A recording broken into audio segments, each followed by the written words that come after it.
श्रवण पटे अतिवरा महावाक्य जनार्दन सच्चिदानंद त्वं शरणं ब्रजेश यादवेन्द्रं दयादाता पुंडरीक्षा क्षीरसागरशयनं कमलनयनं नमस्तुते नमामि श्रीहरि। धैर्य से जिसको धारण किया जाता है, कर्णपटुओं से जिनका पान किया जाता है, ऐसे सच्चिदानंद भगवान श्री यादवेंद्र सरकार को मैं नित्य ही चिंतन करता हूँ, नमन करता हूँ। जिनको नमन करने से मंगल आदि मंगल तो हो ही जाते हैं, साथ ही में बहुत बड़ा बल मिलता है मनुष्य। गोधन गजधन गजेन्द्रम श्री कृष्णम नतामस्तकम परिपाटतम श्रीदाता श्रीहरि त्वं शरणं व्रजेश। तुमं कृष्णा तुमं माधव तुमं मुकुन्दं तुमं गोपाल हीरामणि सकल सिद्धि चूड़ा तत्क्षणे वश्यानां परिपाटतं हृदयं तत विष्णु गोपाल नाम विष्णु नाम कश्यप बावन रूप छिन्नमस्ता अनेक रूपांतरम श्री नमामि राधा वल्लभम राधा कृष्ण मुरारी दामोदर वासुदेवाय परिपाटतं हृदयं तत्क्षणे तुमं शरणं ब्रजेश। है ब्रजेश, मैं आपकी शरण हूं, ये अर्जुन ने कहा। शरणागत वत्सल भगवान श्री कृष्ण ने कहा, आयुष्मान भव। हे अर्जुन, तुम्हारे सभी संकल्प पूरे हों, तुम्हारी आयुष्य बढ़े, धर्म का तेज बढ़े, अज्ञानता नष्ट हो, ज्ञान का प्रकाश होकर के तुम धर्मराज की स्थापना भगवान कृष्ण के आशीर्वाद से कर दो। आशीर्वाद गीता बनी द्वापर युग के माय, 10वीं पड़ गया शुक्रवार अजब गजब प्रगटाए। शुक्रवार की 10वीं थी, कलयुग चल रहा था। भगवान कृष्ण दिव्य दृष्टि से भूत भविष्य वर्तमान को देख रहे थे।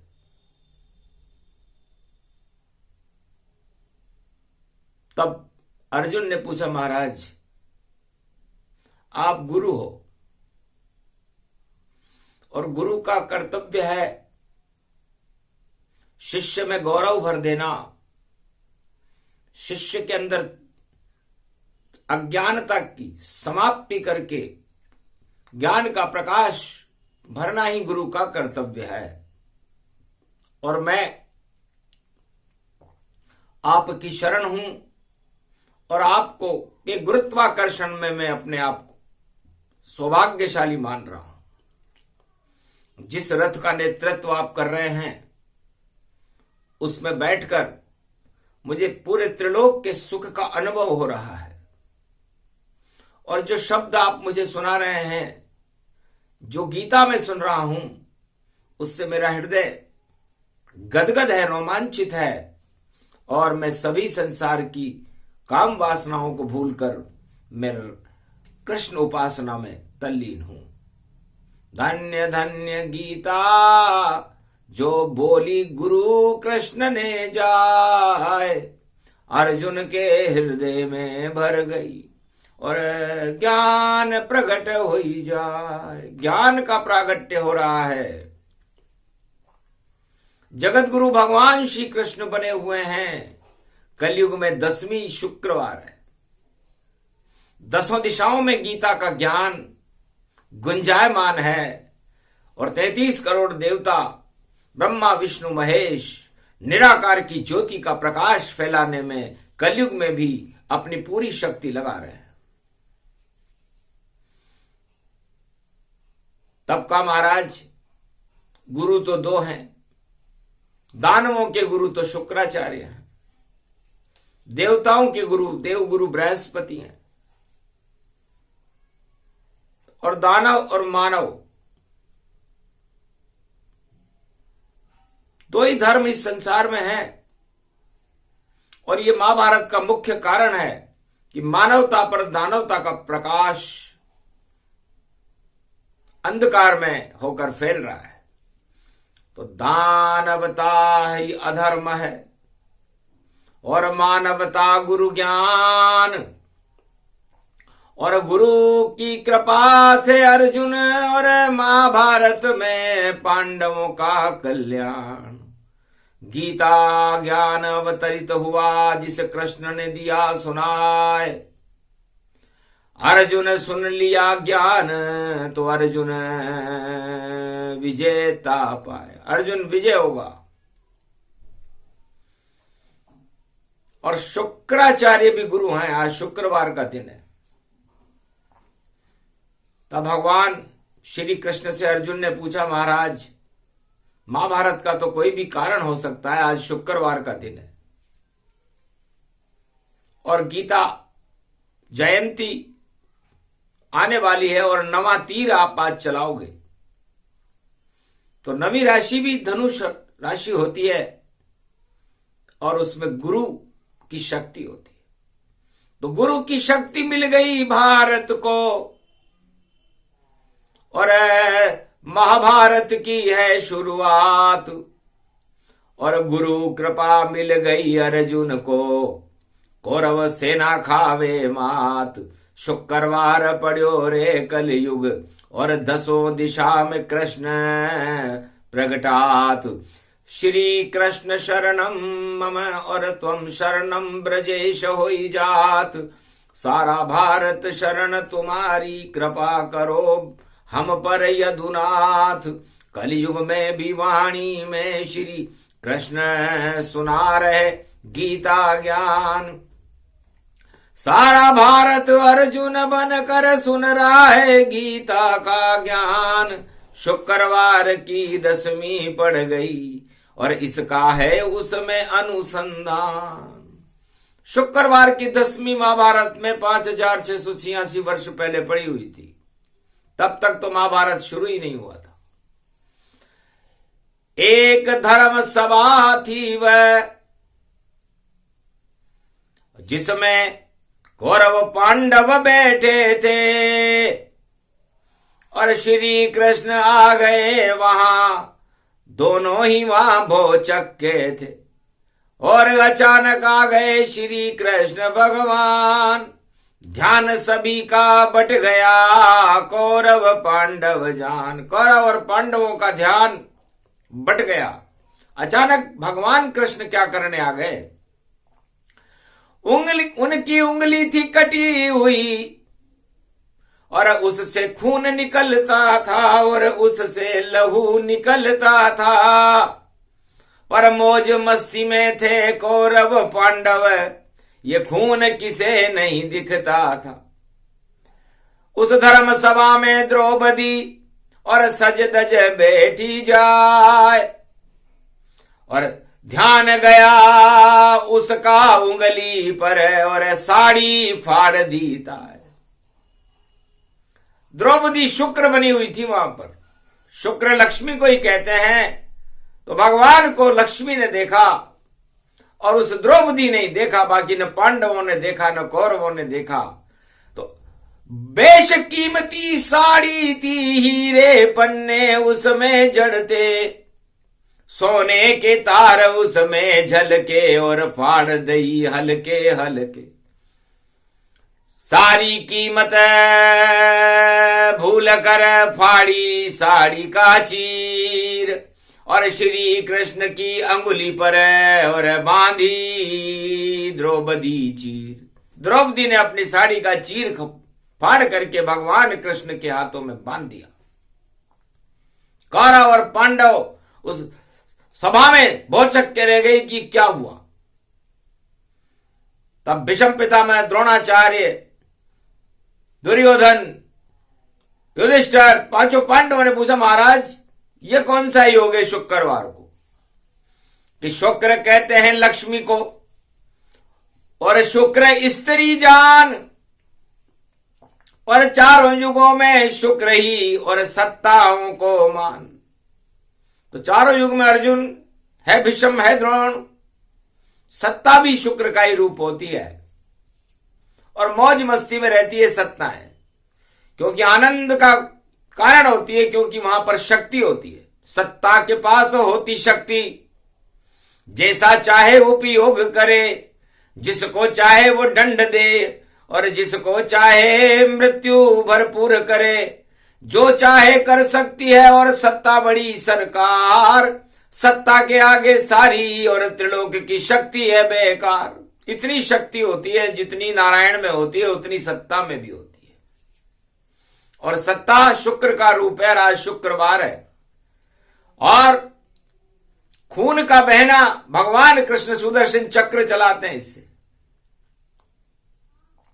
उस उंगली में खून बहे तो खून मंगल हो जाता है, और अमंगल का लक्षण है ये, पर चीर उस पे बंध जाता है। कितनी कीमती साड़ी द्रौपदी की है, जिसकी उसको परवाह नहीं, और उसका ध्यान उंगली पर है, और किसी का ध्यान नहीं। इस धर्म सभा में न भीष्म का ध्यान है, न द्रोण का ध्यान है, न दुर्योधन का ध्यान है, न पांडवों का ध्यान है, लेकिन वहां एक स्त्री शुक्र बनकर बैठी हुई है, द्रौपदी। उसका ध्यान भगवान कृष्ण और उनकी उंगली पर है, और उसने अपनी बहुमूल्य अरबों रुपए की जो कीमत की साड़ी थी उसको तुरंत फाड़ करके भगवान कृष्ण की उंगली पर बांध दिया। बस यही कारण बन गया बड़ा, महाभारत का कारण बने द्रौपदी, और चीर खींचेगा जब उसका तो रक्षा करे यदुनाथ वहीं। और महाभारत में खून की नदियां बहे हजार, अद्भुत योग अचानक बन गया, हार गई रे कौरव सरकार। कौरव सरकार के जमाने में ये योग बना, और ये योग ही शुक्रवार के दिन महाभारत का कारण बना। तो अर्जुन, महाभारत का कारण नहीं पांडव कौरव जान, महाभारत का कारण बन गई एक स्त्री महान। तो महाभारत का सबसे बड़ा कारण द्रौपदी है। अब द्रौपदी का चीर खींचेगा, भगवान उस चीर को बढ़ाएंगे, क्योंकि अदले का बदला होगा। उसने अपनी बेशकीमती साड़ी फाड़ करके भगवान कृष्ण की उंगली पर बांध दी, तो इसका पुरस्कार भगवान उसे देंगे। और जो शुक्र की चाहना रख रहे हैं, स्त्री की चाहना रख रहे हैं, सत्ता की चाहना रख रहे हैं, भोग की चाहना रख रहे हैं, वो सारे भोग उस महाभारत युद्ध के मैदान में समाप्त हो जाएंगे। क्योंकि भोग मदऊ गति जानिए, और भोग अधोगति जान, और सत्ता भी एक भोग है, और अधोगति ही मान। तो सत्ता भी तो एक भोग ही है। अब उस भोग को राजा और प्रजा दोनों मिलकर भोगते हैं। तो जैसा राजा वैसी प्रजा, राजा का पूरा चेहरा ही प्रजा होती है। तो जैसा राजा होगा वैसी प्रजा होगी, और वैसे ही भोग होंगे। तो कौरव काल अंधेरा जानो, और द्वापर युग धृतराष्ट्र को मानो। अंधा राजा भारत का, और अंधी उसकी संतान, 100 पुत्र उसके हो गए, पर नाम जपे नहीं भगवान। कैसी सत्ता है ये भारत में द्वापर युग में 5686 वर्ष पहले। भीष्म, द्रोण, दुर्योधन और पांडवों, सुनो, तुम्हारे वंश में है कुरुवंश में, और मैं भी यदुवंश में हूं। और तुम्हारी सत्ता कितने अंधकार में कि तुम भोग को ही भगवान मान रहे हो, और भोग के लिए ही संघर्ष कर रहे हो, और भोग के आचरण तुम्हारे अंदर बढ़ जाने से सारे भारत पर अंधकार छाया हुआ है और मोक्षदा एकादशी रविवार को पड़ रही है, तो मैं उस रविवार के अंदर सूर्य जैसा प्रकाश करके इस अंधकार को न हटाऊं तो क्या करूं? कितने अंधे हो आप लोग कि अपनी सत्ता के मद में सब और श्री कृष्ण को देखो भूल गए, हाल चाल भी नहीं पूछा तुमने और देखो मस्ती में झूल रहे। मेरी उंगलियां कटी हुई झर झर झर खून मुंह से बहता है, पर कृष्ण किसी से देखो वहां पर उस सभा में कुछ नहीं कहता है। एक नारी है द्रौपदी जिसने देखे कृष्ण भगवान, उसको नहीं यहां चाहिए न कोई मान और सम्मान। उसकी दृष्टि भगवान पर और देख सकी नहीं तो यही देखना चाहते कि कौन मेरा यहां हो। इस धर्म सभा में भगवान कृष्ण अचानक ये देखने आए थे कि मेरी तरफ कौन है, तो न मेरी तरफ पांडव है, न मेरी तरफ कौरव है, न भीष्म है, न द्रोण है, न कोई है। मेरी तरफ एक नारी है, शुक्र रूप ये नारी, और जो देख रही है इस धर्म सभा में मेरी छवि को प्यारी, तो दर्द देखा नहीं उससे गया और फाड़ी साड़ी तत्काल, और मेरी उंगली पर बांध दी साड़ी आंखों देखाल।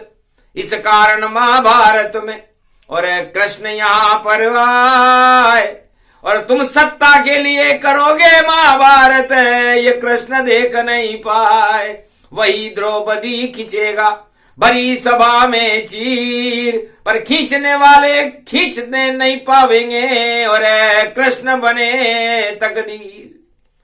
तो त्वम शरणम ब्रजेश महाभारत का मुख्य कारण द्रौपदी अर्जुन, जो तुम्हारी अर्धांगनी है, पांचों पांडवों की अर्धांगनी है, पांचाली है। और इस पांचाली ने का जब चीर खींचेगा तो भगवान कृष्ण उस चीर की रक्षा करने आएंगे, और वो अपने जब केश खोलेगी तो अपमान का बदला लेगी, तो महाभारत हो जाएगा। तो शुक्रवार का दिन है, महाभारत का मुख्य कारण ये शुक्र होता है, सत्ता होती है, धन होता है, स्त्री होती है, जर जोरू जमीन तीनों, यही शुक्र का रूप और यही मद सबसे बड़ा जो ईश्वर जाए भूल। तो सारे चारों युगों में संघर्ष सत्ता के लिए ही होता है, चाहे वो द्वापर हो, चाहे वो कलयुग हो, चाहे वो त्रेता हो, चाहे वो सतयुग हो। और गीता यदि कोई भक्तों का अपमान हो तो उस भक्त का सम्मान कराना ही गीता का धर्म है। इसलिए पांडवों, तुम्हें भगवान कृष्ण की कृपा का फल इसलिए मिला कि द्रौपदी तुम्हारी स्त्री है, और उस स्त्री ने भगवान कृष्ण की पीड़ा को हटाने के लिए अपने वस्त्र की चीर को फाड़ करके उनकी उंगली पर रख दिया है, जिस पर वो सुदर्शन चक्र उठाते हैं। तो यदि किसी ने द्रौपदी की इज्जत के ऊपर कोई हाथ डाला तो सुदर्शन चक्र उस हाथ उठाने वालों के हाथ काट देगा, उस सत्ता को ही काट देगा, उस वंश को ही समाप्त कर देगा। यही तो गीता है, और भगवान कृष्ण यही तो कर रहे हैं। तो ये इसलिए नहीं कर रहे कि पांडवों में कोई विशेष बात है या कौरवों में कोई विशेष बात है। पांडव और कौरव एक ही थैली के चट्टे बट्टे हैं, लेकिन उन चट्टे बट्टों में एक शक्ति है, नारी, जिसका नाम है द्रौपदी। उसने भगवान की उंगली के खून को रोकने के लिए अपनी साड़ी को फाड़ करके उनकी रक्षा की थी। अब भगवान का धर्म बनता है कि उस नारी की रक्षा करें, और उस नारी की रक्षा करने के लिए भगवान की शक्ति को कुछ भी करना पड़े। तो महाभारत बनी द्रौपदी और खिंचा द्रौपदी चीर, और नवा तीर श्री कृष्ण ने छोड़ा तो बदल गई रे तकदीर। तो धनु राशि में गुरु कौन बने? भगवान कृष्ण जगत गुरु बन गए। और जब उन्होंने वस्त्र का तीर छोड़ा, चीर के ऊपर तीर कृष्ण का, चीर और तीर मिल जाते हैं तो दुशासन के हाथ थक गए, चीर खींच नहीं पाते हैं। ताना बन गए कृष्ण वहां पर, बाना बनी राधिका माए। और इतना चीर बढ़ा दिया द्रौपदी, और लाज बचा दी द्रौपदी आए। चीर खींच नहीं सके दुशासन, हाथ थक गए उनके जाए। कृष्ण कृपा इसको कहते हैं, ये गीता का ज्ञान बताए। इसलिए अर्जुन, गीता ये नहीं है जो तू सुन रहा है। गीता का प्रारंभ तो वही हो चुका था जहां पर द्रौपदी ने अपनी साड़ी फाड़ दी थी। तो वस्त्र का फटना, हृदय का फटना, ये संकेत उसी समय हो गया था कि कौरव और पांडवों के अंदर सत्ता के लिए दरार आ जाएगी उनके मन में, और दरार आने का परिणाम महाभारत होगा। तो महाभारत अलग है और गीता अलग है, दोनों में अंतर समझो अर्जुन। महाभारत सत्ता के लिए होता और गीता ज्ञान तो सत्य के लिए, और देखो प्रकाश जग में करता। तो चारों युगों में सत्य का और गीता करे प्रकाश। और महाभारत तो भैया देखो ढेर है लाश ही लाश। उस सत्ता के लिए जो संघर्ष करते हैं वो महाभारत होता है। तो महाभारत और गीता में बड़ा अंतर है। ये अंतर संसार में जानने वाले कम है। वो महाभारत और गीता को एक ही समझते हैं, पर महाभारत बिल्कुल अलग। वह तो युद्ध का खेल, और गीता ज्ञान अमृत बने और शुद्ध करे यह पेल। ये आत्मा को शुद्धि करती है, आत्मा के मोह को भंग कर देती है, और काम क्रोध मद लोभ सारे राजमदों को हटा करके सत्य का प्रकाश फैलाना ही गीता का धर्म है। और भगवान कृष्ण कलयुग में इस धर्म को निभाने के लिए भारत में खड़े हुए हैं। नाम कल की भगवान कलंक हटावे,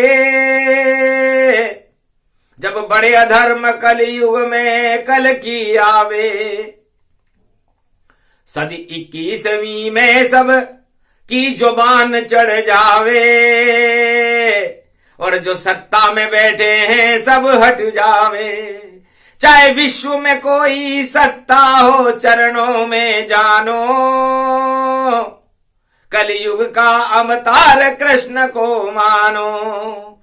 वह कल की रूप कल की कर देगा लीला, और देखो कलयुग में वही धर्म का कीला।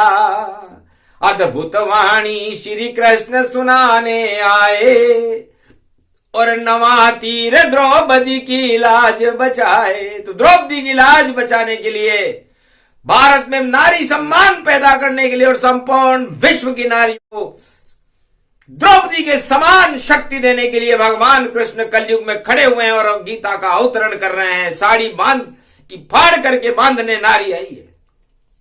तो नारी शुक्र का रूप है, और 10वीं कलयुग आए। 10 दिशाओं में नारी का ही सम्मान दिखाए।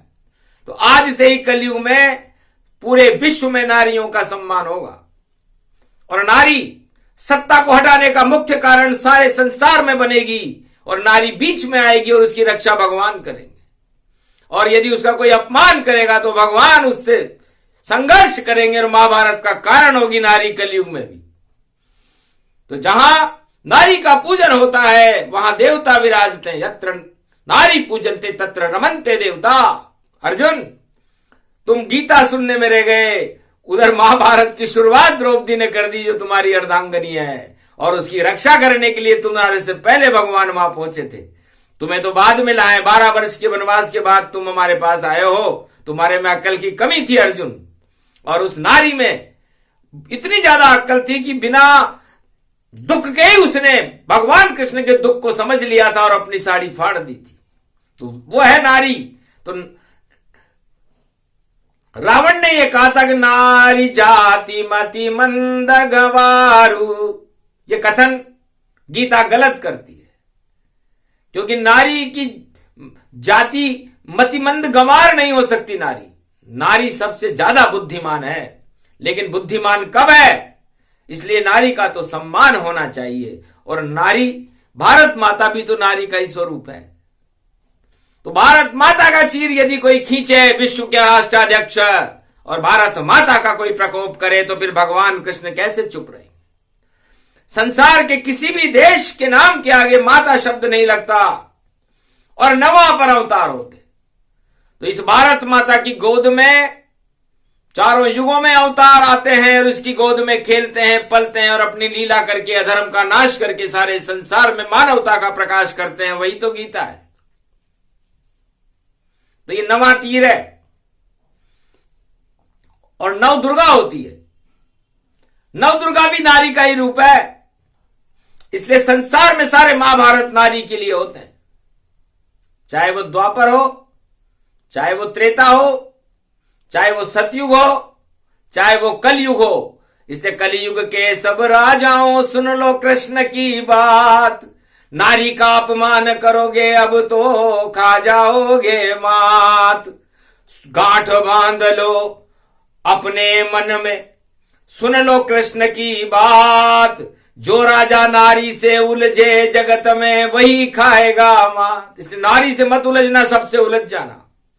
रावण उलझा जब नारी से, अपहरण पंचवटी से किया, तो क्या हाल हुआ उस लंका का, इतिहास बना सब बता रहा नहीं कोई रोवण हारा, और रावण गया लंक में मारा।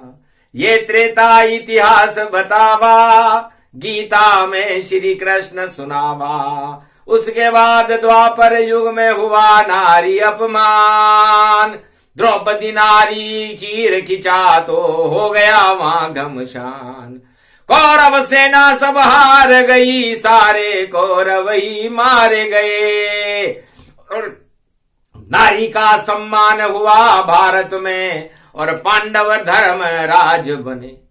राम राज भारत में और किया सीता राम मात, और सारे दानव खा गए उस लंका में मात। द्वापर युग में सारे कौरव खा गए वहां पर मात, और नारी का सम्मान बढ़ा दिया धर्मराज प्रगटा। द्रौपदी वहां विजेता बनी, पांडव विजेता बने। क्यों बने? क्योंकि घर का कथा सुना दूंगा भैया तो लंबी बहुत हो जावेगी, कलयुग में इतना समय नहीं कि प्रजा उसे सुन पावेगी। अब कलयुग की बात को और देखो रहा बताए, और कलयुग में भी नारी का अपमान होए तो सत्ता सब हट जाए। तो जितने भी सत्ताधीश हैं विश्व में 21वीं शताब्दी में, उन्हें नारी से डरना चाहिए। नारी के खिलाफ कोई शब्द बोला, नारी का अपमान करने का प्रयास किया तो सत्ता से बहुत दूर चला जाएगा वो राजा, चाहे वो कोई भी धार्मिक हो या अधार्मिक हो। इससे सावधान सतर्क रहो, ये गीता का ज्ञान। अगर नारी का अपमान कलयुग में हुआ तो महाभारत घमसान, तो महाभारत होगा, और महाभारत में वो नारी विजेता रहेगी। इसलिए नारी शब्द आ चुका है गीता में, और ना का मतलब नारायण, और देखो दिव्य स्वरूप, और री का मतलब देखो रिश्ता नारी से भरपूर। तो उस नारी से जिसका अपमान होगा, नारायण का बड़ा रिश्ता है। अब आगे ज्यादा नहीं बतावे, क्योंकि भेद ज्यादा नहीं खोल, ये तो कलयुग चल रहा पोल पोल में पोल। यहां तो पोल ही पोल है, जिस पोल में घुसोगे उस पोल में ही पोल नजर आ जाएगी। इसलिए ज्यादा क्या बता दे, वरना जो चाहे बतला दे वाणी, वह तो भगवान की शक्ति है। भूत भविष्य वर्तमान को दिव्य दृष्टि में रखती है। तो जिधर देखो उधर ही पोल, पोल पोल में पोल, और पांडु पोल में पांडु घुस गए, देखो जहर रहे घोल। पांडु पोल में अंदर लक्षागृह में षड्यंत्र हुआ और पांडवों को ही जला दिया। तो पोल खुलने के डर से सारे राजा उन वस्तुओं को जला देते हैं जो उनके लिए खतरा बनती है। तो पोल का रहस्य बताया आपको। और पोल चुनाव को भी कहते हैं, अंग्रेजी शब्द है। तो चुनाव में भी दिक्कत होती है, क्योंकि वहां एक नाव शब्द होता है। अब कोई आदमी या कोई राजनेता दो नाव में बैठे तो वो नाव डूब जाती है। कि इधर भी बैठूं उधर भी बैठूं, दोनों टांग में जा लेटूं, तो नाव डूब जाती है भैया, बोले कृष्ण कन्हैया। तो एक ही नाव में बैठना चाहिए, और अर्जुन उस नाव में बैठना चाहिए जिसका खिवैया अच्छा हो, मल्ला अच्छा होना चाहिए, नाव अच्छी नहीं। मेरी टूटी सी है नाव, कैसे करूं नाम तुझे पार, अरे मेरी नाव बड़ी बेकार, तुम हो अवध राज सरकार। के बैठने कहा ये बात, अर्जुन सुन कि मेरी टूटी सी है नाव, मेरी टूटी सी है नाव, मेरी टूटी नाव में महाराज आप बैठ गए तो मैं तो गरीब हूं, आप अयोध्या की बड़ी सरकार है, युवराज हैं, और यदि आपको मैंने पार नहीं उतारा तो मेरे को दंड मिलेगा, और आप पार उतर गए तो मेरी नाव टूट जाएगी। अब मैं बड़े धर्म संकट में हूं कि करूं तो क्या करूं। तो सबसे पहले चरण पखारूं, उसके बाद मैं पार उतारूं। कितनी बुद्धि तेज थी, केवट था मल्ला, उस मल्लाह को भारत की सत्ता दो संभलाए। जो उस नाव को पार कराने के लिए उसने भगवान विष्णु के, भगवान राम और लक्ष्मण और सीता जी के चरणों को पखार लिया, और उस चरणों का पान करने के बाद 7 पीढ़ियों को बैकुंठ में ले गया। ऐसा मल्ला होना चाहिए भारत का राजा, केवट के समान होना चाहिए, राजा के समान नहीं। और उसने त्रिलोक की सबसे बड़ी सरकार जो राम सरकार थी उसको तमसा नदी से पार लगा दिया। तमसा, तम मने अंधकार और सा मने प्रकाश, अंधकार में प्रकाश हो गया, उसे ही तो पार उतारना कहते हैं। तो इस समय अर्जुन, ये मेरा रथ एक नाव बनी हुई है, और इसे इस महाभारत कुरुक्षेत्र में तमसा में मुझे पार कराना है, और तुझे साक्षात्कार कराना है भगवान का। तो तम मन अंधकार होता है, तो अंधकार में प्रकाश ये गीता है। मैं मल्ला बना हुआ हूं, और ये रथ नाव बना हुआ है, और अर्जुन तो उसमें बैठा हुआ है, और अब उल्टा हो रहा है। तू तो केवट मान अपने को, और मैं बना हूं मल्ला, और तेरी रथ को हाँक रहा हूं, देखो वल्लह वल्लह। देखिए कैसा संयोग है कि अब केवट नाव में है और भगवान मल्ला हो गए। कभी किसी ने सोचा ऐसा? ये गीता है, भगवान उस नाव के खेवनहार बने हुए हैं, जो भारत रूपी नाव है उसके खेवनहार भगवान को बनना पड़ा था महाभारत में, और मल्ला उसमें बैठ गया, सवारी उसमें कोई है नहीं। मल्ला बैठा नाव में और अल्लाह रहा चलाए, और हल्ला कर रहे कौरव भैया, हल्ला हुल्लुल्ला। तो ये हल्ला करने वाले लोग, हुल्लड़ करने वाले लोगों का अंत कलयुग में होके रहेगा। नाव तो पार भगवान कृष्ण कर देंगे, और मल्ला को भी साथ रखेंगे, इसलिए मल्ला राजा को कहते हैं। तो राजा सक्षम होना चाहिए। तो उस राजा का मार्गदर्शन करने के लिए कि भारत का नेतृत्व तुम कैसे करोगे, भगवान कृष्ण को मल्लाह बनना पड़ा, रथ का सारथी बनना पड़ा, और उसको गीता आत्मा का संविधान सुनाया, ज्ञान सुनाया कि तुम भारत में राज करोगे तो इन बातों का ध्यान रखना। उसके बाद भारत में धर्म की स्थापना हुई थी, इसे गीता कहते हैं।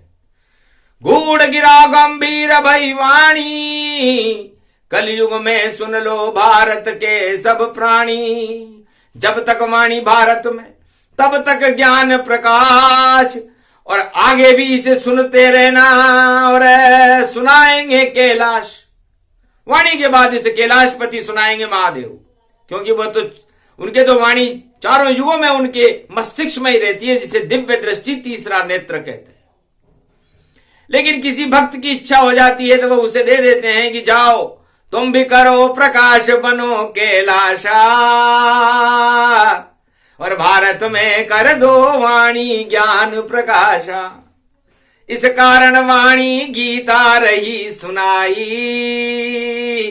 भक्तों सुन लो भारत की ये भक्ताई। भक्ति है, ये ज्ञान है, ये विज्ञान है, ये अनुसंधान है, सब कुछ गीता में है। इसलिए गीता बिना सारा जग रीता। आपके पास सत्ता हो, सुंदर स्त्री हो, सब कुछ हो, पूरे त्रिलोक के सारे सुख हो, लेकिन हे अर्जुन यदि गीता नहीं है तो वो सारे सुख बेकार हैं। तो बताओ आप सुखों के साथ जाओगे कि गीता के साथ रहोगे? तो भारत में अर्जुन ने कहा त्वम शरणम ब्रजेश, हे ब्रजेश मैं तो आपके साथ रहूंगा, बस त्वम शरणम ब्रजेश पूरी गीता है। ब्रज के राजा भगवान कृष्ण है, उनकी शरण हो जाना ही गीता है।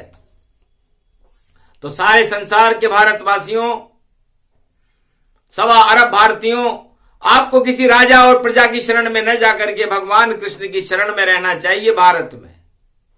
तो फिर आपका कोई बाल भी वाका नहीं कर सकता। इसलिए त्वम शरणम ब्रजेश गीता का ही रूप है, और इसे आप उस तीर को आप अपने अंदर चलाओ, अपनी अज्ञानता को समाप्त करके ज्ञान का प्रकाश फैला करके भारत को विश्व का जगत गुरु और त्रिलोक का जगत गुरु बनाना ही आपका धर्म है। अब इसमें से वो कौन सी आत्मा होगी जो ऐसा करके दिखाएगी? वह कृष्ण होगी और वह अर्जुन समान होगी, और उसके बाद भारत का तो नक्शा ही बदल जाएगा। तो भारत का दशा और दिशा बदलने के लिए गीता है। जब भारत और सारे संसार में अंधकार की लहरें उठने लगती है, तब भगवान कृष्ण के अंदर ज्ञान की तरंगें उठने लगती है और गीता का प्रवचन होने लग जाता है, और प्रकाश फैलने के बाद फिर अंधकार हट जाते हैं और भारत में विश्व का जगत गुरु बनने की शक्ति प्राप्त हो जाती है। वही गीता है। तो ये धनु राशि के अंदर जब बुद्ध प्रवेश कर रहे हैं और मोक्षदा एकादशी पड़ी हुई है आगे शनि और रविवार को, उस समय भगवान ने ज्ञान का धनुष उठा लिया है, और इस धनुष से वो ज्ञान को सारे संसार में छोड़ेंगे कलयुग में भी। और कलयुग में ये ज्ञान आपकी अज्ञानता के अंधकार को हटा देगा और आपको भगवान से साक्षात्कार करा के भारत में भगवान का प्रकाश फैला देगा 21वीं शताब्दी में। इसलिए भगवान वाणी में गीता पढ़ रहे हैं। बोलो जय श्री कृष्ण। ये प्रसंग पूरा हुआ। नारी रूप स्वरूप महाभारत नारी बनी और गीता ज्ञान का रूप। इसलिए महाभारत द्रौपदी की वजह से हुआ और गीता अर्जुन ने सुनी। अलोम विलोम है।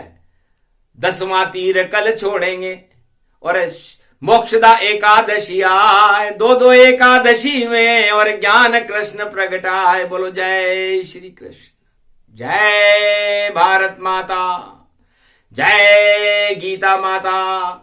बोलो भगवान मार्कंड्य की जय।